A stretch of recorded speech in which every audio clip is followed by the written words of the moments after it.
విభేదాలు ఎవరు కలుగు చేస్తారో తెలుసా? భార్య భర్తల మధ్యలో చిన్న అనుమానం స్టార్ట్ అవుద్ది, పెద్ద చిచ్చు. లాస్ట్ వీక్ లో ఒక సహోదరి నా దగ్గరకు వచ్చి ఏడుస్తూ చెప్తుంది, సిస్టర్ చాలా మంచివాడు నా భర్త, దేవుని ఏర్పాటులోనే వివాహం జరిగింది, కొద్ది కాలం బానే ఉన్నాడు, ఆ తర్వాత ఏమైందో తెలీదు, అనుమానం అనే పెనుభూతం నా భర్తను నిండుకుంది హృదయంలో.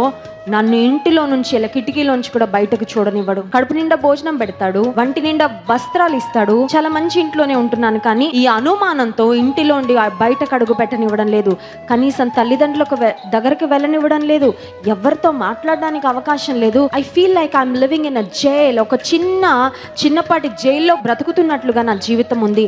నా కొరకు ప్రార్థన చేయండి. నిజమే, అపవాది నిన్ను ఎలా నీ కుటుంబాన్ని ముక్కలు చేయాలి. ఇద్దరు సమాధానంగా ఉన్నారంటే అపవాది ఎదురు చూస్తూ ఉంటాడు తెలుసా అండి మీకు, మీ మధ్యలో చిచ్చు వేయాలని. నువ్వు చోటు ఇస్తేనే వాడు తీసుకుంటాడు చోటు. ముందు ఆ అపవాదిని బంధించు, అప్పుడు నీలో ప్రేమ కలిగిన ఆత్మ ఉంటది. హల్లెలూయా.